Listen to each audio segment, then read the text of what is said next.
Hello students, आज का हमारा टॉपिक है गुडविल। गुडविल का जो हिंदी अर्थ है वह है सद्भावना, अच्छी भावना।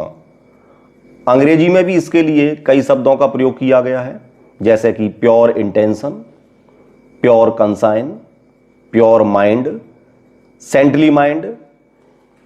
इस तरीके के जो वर्ड हैं वो गुडविल के लिए प्रयोग किए गए हैं।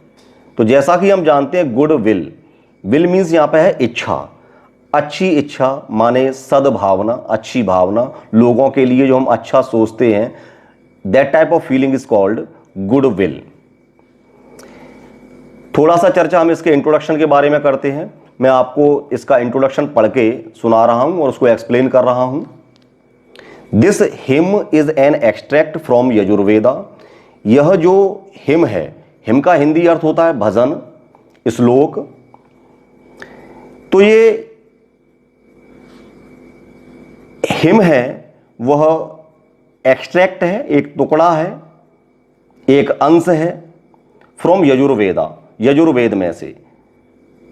चैप्टर 34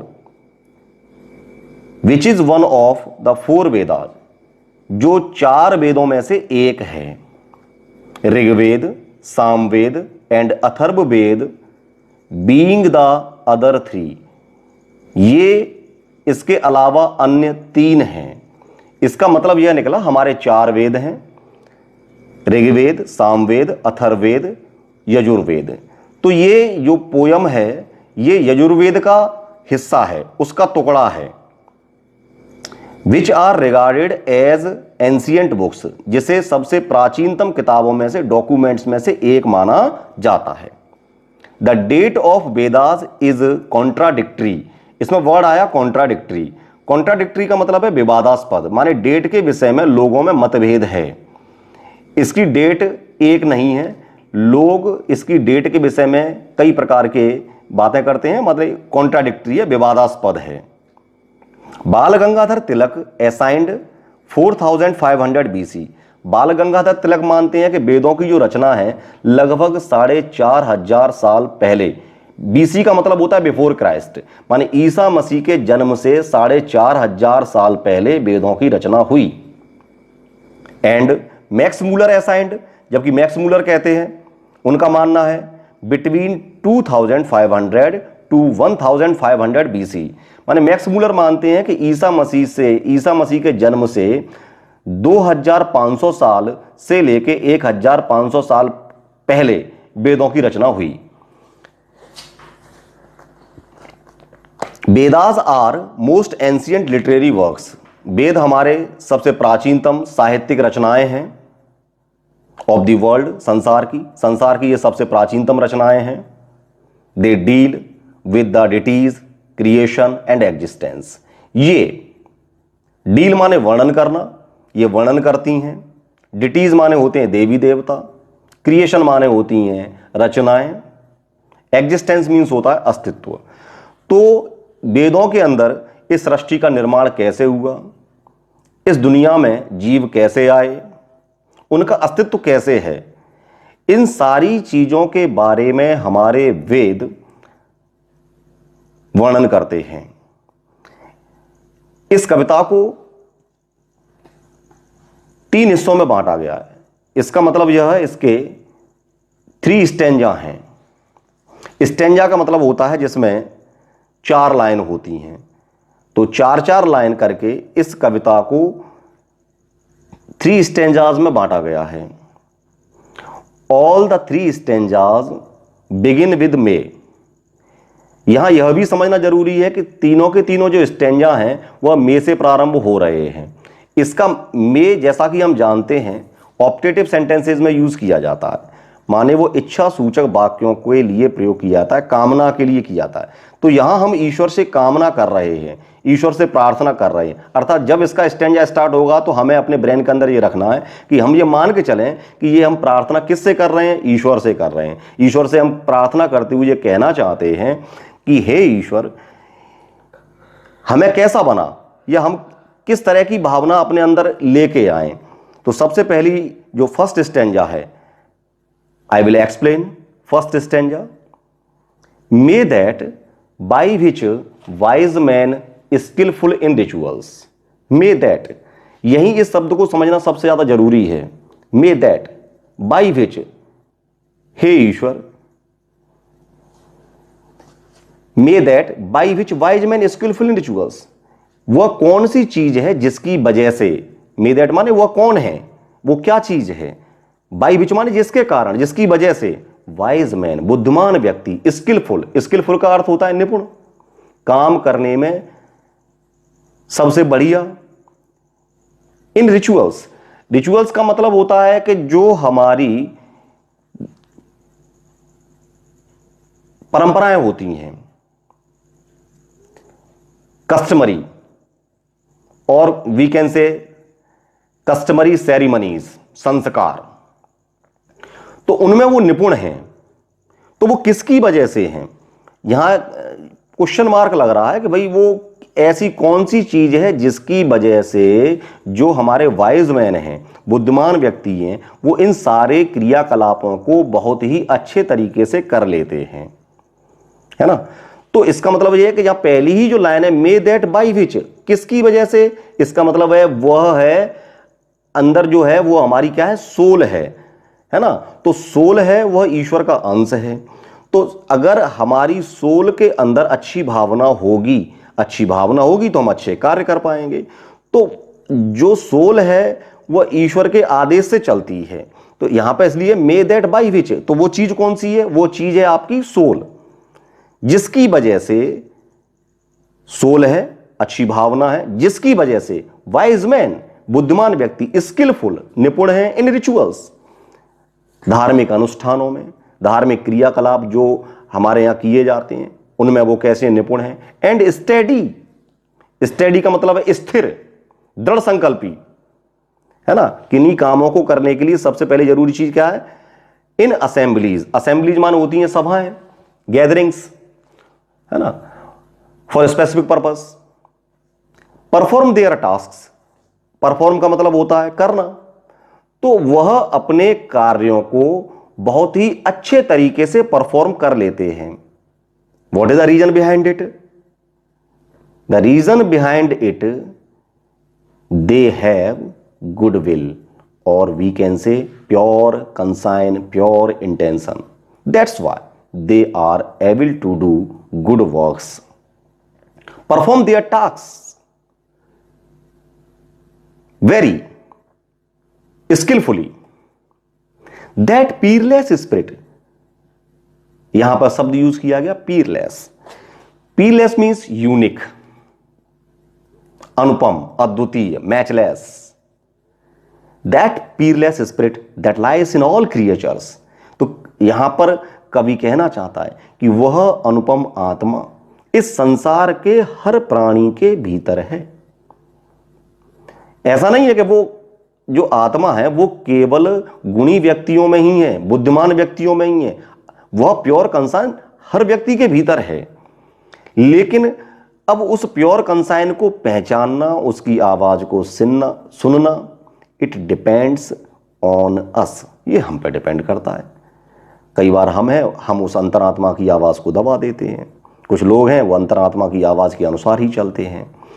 तो that peerless spirit that lies in all creature, वह जो अनुपम आत्मा है, यूनिक सोल है, वह हर प्राणी के अंदर विद्यमान है। May that my mind resolve on what is good. तो इसलिए कवि कहना चाहता है कि हे ईश्वर, मेरा मन, रिजॉल्व का मतलब है किसी कार्य को करने के लिए दृढ़ संकल्पित होना, अर्थात मेरा मन ये पक्का निश्चय कर ले, भटके नहीं। संसार में सबसे ज्यादा मन चंचल है, चलायमान है, वह हमेशा भटकता है। जरा सा कोई प्रलोभन आया, टेम्पटेशन आया तो वो भटक जाता है। इसलिए कवि कह रहा है, may that my mind resolve on what is good, मेरा मन मस्तिष्क उस बात में, उस कार्य को दृढ़ संकल्प के साथ करे, व्हाट इज गुड, जो अच्छा है। अर्थात कवि ये चाहता है कि हम हमेशा उन्हीं कार्यों को करें जिन कार्यों को करने से संसार आपकी तारीफ करे और आपकी प्रशंसा करे आफ्टर योर डेथ।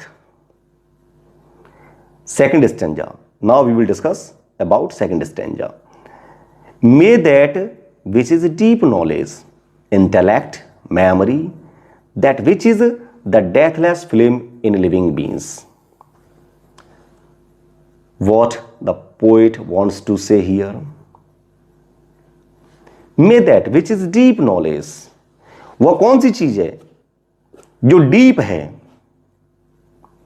ना?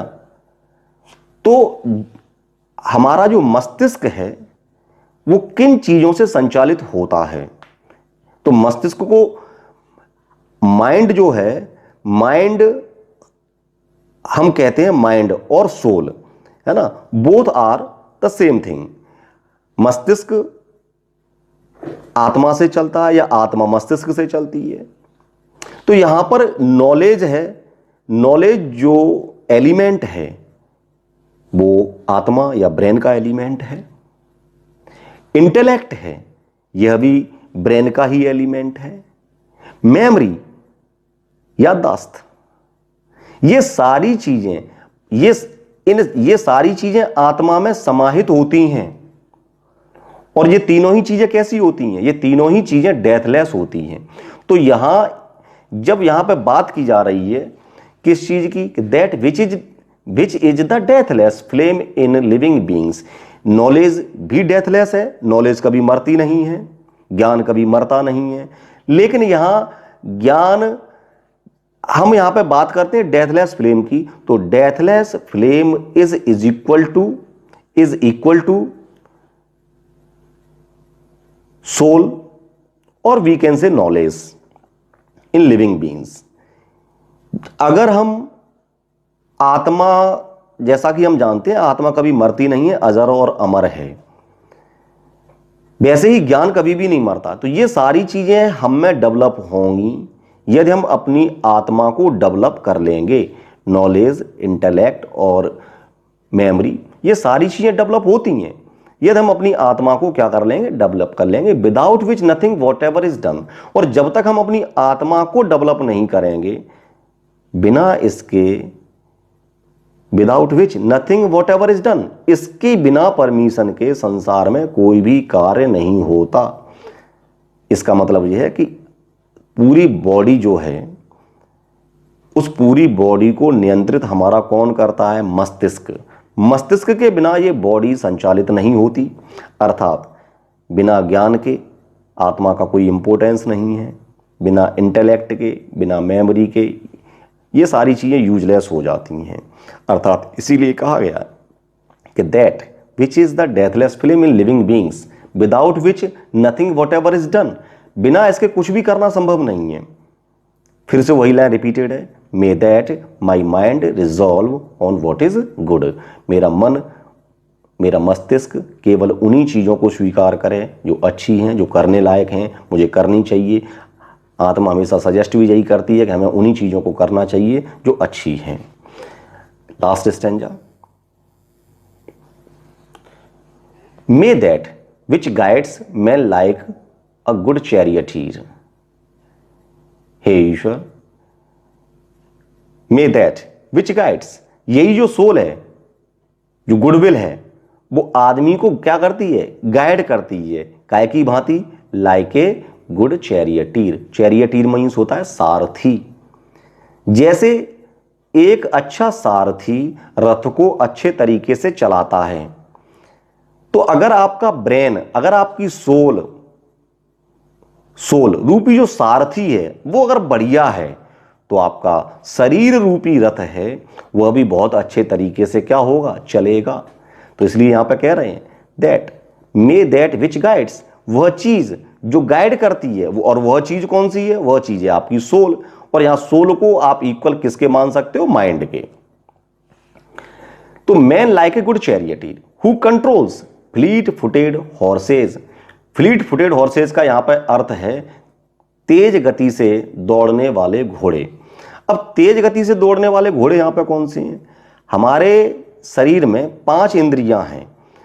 पांचों इंद्रियों को कवि ने यहां पे घोड़े से कंपेयर किया है ना?